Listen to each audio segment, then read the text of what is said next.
एक सेकंड से कुछ नहीं हो जाता। एक सेकंड रुक कर सोच लो। आप सही ऑप्शन को ढूंढने की बजाय गलत ऑप्शन को ढूंढना स्टार्ट कर दो कि यार इसमें गलत कौन सी वाली ऑप्शन है, तो 99% केसेस में वो ऑप्शन ठीक हो। अस्सलाम वालेकुम दोस्तों, कैसे हैं आप सभी लोग। मेरा नाम फैजान तनवीर है। आज की इस वीडियो के अंदर मैं आप लोगों को एमसीक्यूज को कैसे अटेम्प्ट करना है इस बारे में बताऊंगा। ऐसी ट्रिक्स बताऊंगा जो कि शायद ही आपने इससे पहले सुनी हो। अब एमसीक्यूज ऑब्जेक्टिव एक पेपर का सबसे इंपॉर्टेंट हिस्सा होता है, ठीक है।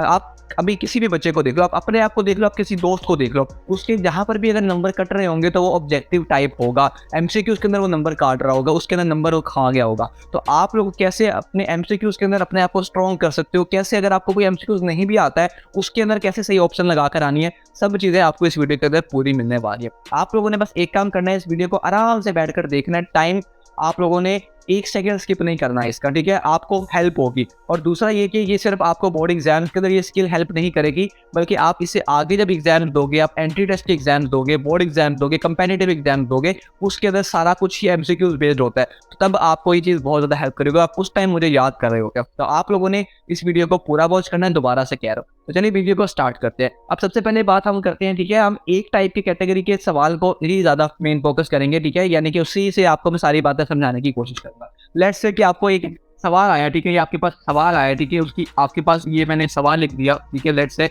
ये ए ऑप्शन है, ठीक है, ये बी ऑप्शन है, ये सी ऑप्शन है और ये डी ऑप्शन है, ठीक है। अब ए ऑप्शन के आगे भी कुछ लिखा है, बी भी है, हमारे पास सी भी है और हमारे पास डी भी है, ठीक है। अब आपने यहाँ पर कैसे पता, ठीक है। पहली बात तो ये होती है ना कि एक बच्चा सबसे बड़ी गलती क्या करता है। सबसे बड़ी गलती ये करता है कि वो ये आपके पास सवाल लिखा हुआ है तो सवाल को सिर्फ इतना ऑप्शन पढ़ लेता है, ठीक है, और डायरेक्ट जाकर जल्दी से छलांग मार देता है एमसीक्यू के ऊपर, उसको टिक कर देता है, ठीक है। बाद में पता चलता है ओहो ये सवाल तो आगे कुछ और लिखा हुआ था, ठीक है। तो आपने सबसे पहले क्या करना है, आपने सवाल को पूरा रीड करना। उस सवाल को पूरा रीड करने के बाद ये समझना है कि उस सवाल में क्या पूछा गया था। बेशक आप उसकी ट्रांसलेशन कर लो, जैसे मर्जी कर लो। अगर कोई ऐसा ऑप्शन भी है ना जो कि एमसीक्यूज आ गया जो कि आपको आता है, ठीक है, लेकिन आपने तब भी क्या करना है, उस सवाल को रीड करना है और उसको उर्दू में ट्रांसलेट करना है, ठीक है। समझना है कि उसके अंदर क्या पूछ रहा है, उन सवालों के लिए भी जो कि आपको आते हैं। क्योंकि हो सकता है कि आपको ट्रिक करने के लिए एग्जामिनर ने सवाल के अंदर थोड़ी सी चेंजिंग कर दी हो। अगर आपको रेडियस आपने अपने एमसीक्यूज में प्रिपेयर किया था, रेडियस फाइंड करने का किया था, क्या पता इसमें हाइट आपको दे दी गई हो, तो आपको ने अच्छी तरह तसल्ली कर लेनी है कि आपने सही तरह एमसीक्यूज पढ़ा है, देन आप उसकी ऑप्शन को करो, ठीक है। ये बात तो होगी ना रीडिंग के लिए कि आपने जो अपना एमसीक्यूज है वो रीड जो है वो अच्छी तरह करना है उसकी स्टेटमेंट को, ठीक है। दूसरी चीज हमने ये करनी है, अब एमसीक्यूज जब आप पढ़ रहे हो, ठीक है। अब लेट्स से कि आपने स्टेटमेंट पढ़ लिया, आपको समझ आ गई, अच्छा इसका ये एमसीक्यूज है, ठीक है। लेट्स एग्जांपल के लिए करते हैं, ठीक है, कि आपको पाई की वैल्यू फाइंड करनी है। पाई की वैल्यू आपको पता है 22/7 होती है और हम इसको 3.14 भी लिखते हैं, ठीक है। अब एक बच्चे को ऑप्शन में यहाँ पर नजर आया 22/7, एक में नजर आया 33/9, ठीक है, एक में आपको ऑप्शन नजर आ जाती है लेट्स से 3.14 और चौथे में आपको ऑप्शन नजर आ जाती है ए एंड बी, ठीक है, बोथ ए एंड बी, ठीक है। अब मेरे बच्चा ये देखेगा कि अच्छा पाई की वैल्यू फाइंड करने को बोला था, वो देखेगा पहले 22/7 जल्दी से आगे फिर टिक कराएगा। तो आप देखो कि जब उसने 22/7 को पहली मर्तबा देखा, उसने बाकी ऑप्शन को देखा भी नहीं, ठीक है। अब देखो चलो ये माना गलत ऑप्शन है, ठीक है, यहाँ पर गलती से सी आ रहा है, यहाँ पे सी आना है, तो उसने सी वाली ऑप्शन भी तो ठीक है ना। पाई को हम 22/7 के साथ 3.14 भी तो लिखते हैं, तो उसने ये ऑप्शन पढ़ी नहीं, उसने डायरेक्ट क्या किया, इस पर जाकर टिक कर दिया, ठीक है। उसका वो एमसीक्यू उसको बाद में पता चलता है गलत हो गया। क्यों? क्योंकि उसने बहुत ज़्यादा जल्दी दिखाई एमसीक्यू उसको पढ़ने के अंदर, ठीक है। हमने स्टेटमेंट के लिए तो देख लिया कि अच्छी तरह रीड करने हैं, हमने अपनी ऑप्शंस को भी बारी बारी रीड करना है, अच्छे तरीके से समझना है कि ये ऑप्शन है, अच्छा चलो ठीक है ये है, इसको मैं माइंड में रखता हूँ, अगली भी पढ़ लेता हूँ। अगली पढ़ा 33/9, नहीं ये तो नहीं हो सकती। इसके बाद आगे 3.14 और हाँ 22/7 को तो 3.14 भी बोलते हैं, तो दो ऑप्शन है, तो इसका मतलब है कि इन दोनों में से कौन से लगाओ। तो हमने चौथी ऑप्शन पढ़ी, अच्छा बोथ ए एंड सी, ए भी सही है सी भी सही है, तो हमारी करेक्ट ऑप्शन ना ही ये हुई ना ही ये हुई, कौन सी हुई, ये वाली हुई, क्योंकि बोथ ए एंड सी लिखे, ठीक है। आपको बहुत ज़्यादा एमसीक्यूज इस तरह के आपको देखने को मिलेंगे कि जिसमें लास्ट ऑप्शन में या तो नन ऑफ दिस लिखा होता है, या तो ऑल ऑफ द अबव लिखा होता है, या तो इस तरह की ऑप्शन होती है। तो आपके लिए जब भी कोई ऐसी ऑप्शन आती है तो मैं बच्चों से कहता हूँ कि आप एक सेकंड से कुछ नहीं हो जाता, एक सेकंड रुक कर सोच लो। अगर तो कौन सी ऑप्शन दी है, या तो नन की ऑप्शन दे रही है, नन ऑफ दीज की, या तो आपको ऑल ऑफ दीज की ऑप्शन दे रही है, ठीक है। तो आप जब भी आपको इस तरह की कोई एमसीक्यूज मिलता है तो आप एक बार बस सोच लो, तसल्ली कर लो कि क्या वाकई तीनों ऑप्शन में से कोई ऑप्शन मतलब कोई मैच तो नहीं हो रही है कुछ इस तरह का, ठीक है। तो अगर आपको ऐसी ऑप्शन आती है तो आपने अच्छी तरह एमसीक्यूज को पढ़ना है। इसके अलावा भी आपने पढ़ना है, क्योंकि जैसे मैंने आपको बता दिया कि अब कुछ ऑप्शन ऐसी होती हैं, इंग्लिश के अंदर वैसे होता है, लेकिन बाकी के सब्जेक्ट्स के अंदर भी ये दो ऑप्शन होती हैं, हमें दोनों ही सही लग रही होती है, तो भैया उसमें क्या करें। ठीक है, अब आपने ये कंफर्म कर लिया कि यार एमसीक्यूज में कोई मसला नहीं है, ठीक है, स्टेटमेंट बिल्कुल सही है, अब इसके 2 आंसर्स आ रहे हैं, तो आपने वो ऑप्शन लगानी है जो सबसे करीब तरीन होगी, ठीक है। तो इस चीज़ का आपने ख्याल रखना है कि सबसे जो क्लोजेस्ट ऑप्शन होगी हम उस ऑप्शन को लगाकर आ रहे होंगे। ये बात उम्मीद है आपको समझ आ गई है।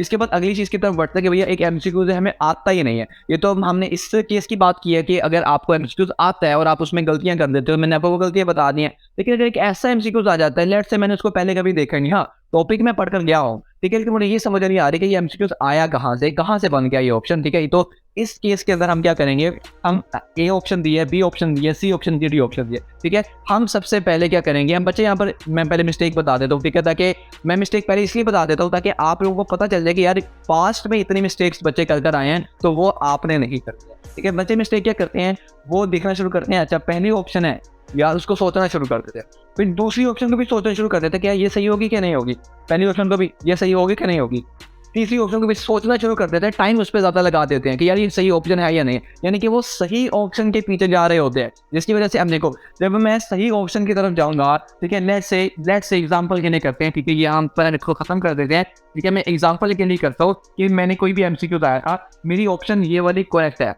लेकिन मुझे अभी नहीं पता कि ये करेक्ट है, मैं कैसे इस तक पहुंचूंगा। अब मैं देखूंगा कि जब पहली वाली ऑप्शन, अब देखो जब मेरे पास 4 ऑप्शन है, मुझे 4 में से चूज करना है कि यार इसमें से कौन सी वाली ऑप्शन सही होगी। अब मेरे पास ऑप्शंस काफ़ी ज़्यादा है, तो मुझे चूज करने में भी मुश्किल होगी, तो मैं ये काम कर सकता हूँ कि मैं इन 4 ऑप्शंस को कम करना शुरू कर दूँ, ठीक है। अगर मैं उनको कम करना स्टार्ट करूंगा तो मेरे पास ऑप्शंस कम रह जाएंगी चूज करने के लिए, तो मैं ज़्यादा क्लोज हो जाऊंगा अपने आंसर के साथ। क्या मैं ये बात समझ आ रही है? इसको बोलते हैं एलिमिनेशन मेथड, ठीक है। मैं यहाँ पर लिख भी देता हूँ, ये वाला मेथड हम क्या आता है, एलिमिनेशन। इसके अंदर हम क्या करते हैं, अपनी ऑप्शंस को एलिमिनेट करते हैं, जो ऑप्शंस बहुत दूर दूर होती हैं हमारे आंसर से। मैंने आपको बताया कि हमें टॉपिक थोड़ा बहुत आइडिया होगा टॉपिक के बारे में, तो हम देखेंगे यार कौन सी ऑप्शन जो कि बहुत दूर दूर है, जिसका कोई ताल्लुक नहीं बन पाई इससे, हम उस ऑप्शन को साइड पे कर देंगे। अब एक ऑप्शन साइड पे की, हमारे पास 3 ऑप्शन रहेगी, अब हमें उन तीनों में से चूज करना है कौन सी ऑप्शन है। फिर आपने देखा यार ये वाली ऑप्शन है बिल्कुल इसके साथ मैच ही नहीं कर रही, टॉपिक के अंदर से भी नहीं है, थोड़ा डिफरेंट लग रही है, वो ऑप्शन हमने खत्म कर दी।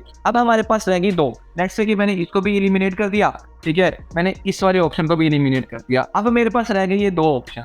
अब मुझे चूज करना ज़्यादा आसान होगा और मैं अपने आंसर के ज़्यादा करीब भी होऊंगा कि अब मुझे पता है यार इन दोनों कोई ऑप्शन अब लगाऊंगा तो सही होगा, नहीं लगाऊंगा तो गलत होगा। अब मेरे पास वो जो मुझे बहुत दूर दूर लग रही थी वो वाली ऑप्शन तो मैंने खत्म कर दिया, अब मुझे इन दोनों में से चूज करना है, ठीक है। तो अब इन दोनों में से आप ये देखोगे सबसे करीब वाली कौन सी लग रही है, सबसे क्लोजेस्ट ऑप्शन आपके लिए क्या आ रही है। और ज़्यादातर केसेस में जो आपको अंदर से पहले आवाज़ आ जाती है ना दिल से कि यार ये ऑप्शन, तो 99% केसेस में वो ऑप्शन ठीक होती है, ठीक है, जब आप ये वाला मेथड अप्लाई कर देते हो, ठीक है। क्योंकि हमने बात की आपको आंसर आता ही नहीं है, तो आंसर नहीं आता तो आप कोई रिस्क तो लोगे, रिस्क आप लेते हो, लगाओगे तो क्या पता ठीक हो जाए, ठीक है, नहीं लगाओगे गलत भी हो जाएगा। आपको वैसे भी तो एमसीक्यूज नहीं आता था ना, तो क्यों ना हमने एक चांस ही ले लिया जाए, ठीक है। तो आपके दिल से जो पहली आवाज़ निकलती है ना यार ये सबसे क्लोज लगी है, तो 99% केसेस में वो आपकी सही ऑप्शन होती है। तो हम लोग इस तरह अपने ऑप्शन की तरफ जा सकते हैं, ठीक है। कौन सा मेथड यूज़ करके, एलिमिनेशन का मेथड यूज़ करके। तो अब हम बात करते हैं, अब इस तरह जब आप इस टेक्निक को यूज़ करते हो तो आप एमसीक्यूज के अंदर कभी भी मार नहीं खा सकते, ये मेरा सबसे फेवरेट है, ठीक है। इसके बाद तीसरा ये है कि आप सही ऑप्शन को ढूंढने की बजाय ये ढूंढना स्टार्ट कर दो कि गलत ऑप्शन कौन सी है, ठीक है। आप हर ऑप्शन को पढ़ो और सोचो कि यार ये गलत क्यों है, ठीक है। मतलब कि आप सही ऑप्शन को ढूंढने की बजाय गलत ऑप्शन को ढूंढना स्टार्ट कर दो कि यार इसमें गलत कौन सी वाली ऑप्शन है और ये अगर ऑप्शन है तो ये गलत क्यों है, ठीक है। तो इससे आपको ज़्यादा हेल्प मिलेगी अपने आंसर तक पहुंचने के अंदर, ठीक है। हम जल्दी से प्रिपरेशन की बात भी कर लेते हैं कि एमसीक्यूज अगर अब हमें ऐसी नौबत ही ना आए कि हमें एमसीक्यूज तुक्के के बेस पर करने पड़ रहे हो, हम उसकी प्रिपरेशन नहीं करना करके जाए। तो उसका एक आसान सा तरीका है, जब भी आप कोई एमसीक्यूज तैयार कर रहे होते हो तो हम क्या करते हैं, बेसिकली हम एक स्टेटमेंट पढ़ते हैं, उसकी करेक्ट ऑप्शन देखते हैं और अगले ऑप्शन पे जाते हैं, उसकी करेक्ट ऑप्शन देखते हैं। इस तरह हम तैयारी कर रहे होते हैं। ज़्यादातर 99% बच्चे यही काम कर रहे होते हैं, लेकिन आपने बाकी जो 1% बच्चे होते हैं जो कि कभी एमसीक्यूज में मार नहीं खाते, उनकी स्ट्रेटजी को फॉलो करना है। वो उनकी स्ट्रेटजी क्या होती है, वो एक एमसीक्यू की स्टेटमेंट पढ़ते हैं, वो सही ऑप्शन तो पढ़ते ही पढ़ते हैं कि यार ये सही ऑप्शन है, वो बाकी 3 गलत ऑप्शन भी पढ़ते हैं ताकि उनको पता चले कि हमारी ये जो 3 ऑप्शन हैं, जैसा कि मैंने आपको पहले बताया कि ये 3 गलत क्यों है, ठीक है। क्योंकि ऐसा होता है कभी कभार कि हमारी जो ऑप्शन होती है वो आगे पीछे आ जाती हैं, ठीक है। कभी ऐसा होता है कि ऑप्शन कि जो करेक्ट आंसर था उसको थोड़ा घुमा कर दे दिया गया होता है, जैसा कि मैंने आपको इस केस में बताया था, ठीक है। तो हमने बाकी के 3 ऑप्शंस को भी देखना है कि ये गलत क्यों है, कि इस तरह अगर प्रिपेयर करोगे तो आपको कभी भी इस तरह के मेथड को फॉलो करने का कभी ज़रूरत ही पेश नहीं आएगी, ठीक है। तो हम अपनी तैयारी को इस तरह करके जाएंगे क्योंकि हमारा गोल बड़ा है, ठीक है। गोल जितना बड़ा होगा उसके लिए हार्डवर्क भी उतना ज़्यादा होगा। और आप लोग तो मेरे दोस्त हो, ठीक है, आप और मैं आपको गाइड करता हूँ, ठीक है, मैं आपको मेंटर कर रहा हूँ, तो इंशाल्लाह हम दोनों मिलकर ये नौबत ही नहीं आने देंगे, ठीक है। सो उम्मीद करता हूँ कि आपको आज की इस वीडियो से कुछ सीखने को मिला है। तो इस वीडियो के लिए सिर्फ एक रिक्वायरमेंट है आप लोगों से, ठीक है, एक इल्तिजा करता हूँ कि इस वीडियो को अपने किसी एक दोस्त को शेयर कर दो या किसी एक ग्रुप में सेंड कर दो, क्योंकि आप जानते हो, आप गवाह हो कि आपको इन वीडियो से कितनी वैल्यू मिलती है। तो क्यों ना हम इसको और बढ़ाएं और लोगों तक पहुंचाएं, ठीक है। और वो काम सिर्फ पावर जो है वो सिर्फ आपके हाथ के अंदर है, ठीक है। इसको जितना हो सके इस वीडियो को शेयर करो, ठीक है। चैनल के बारे में अपने दोस्तों को बताओ। लाइक शेयर सब्सक्राइब के बारे में मैं कुछ भी नहीं कह रहा, ठीक है। वो आपको अगर बेनिफिट होगा आप खुद ही कर दोगे, मेरी कहने की जरूरत भी नहीं पड़ेगी, लेकिन शेयर का मैं लाजमी से कहूँगा, ठीक है। अपना बहुत सा ख्याल रखें, मिलते हैं अगली वीडियो के अंदर, तब तक के लिए सी यार, टेक केयर, अल्लाह हाफिज।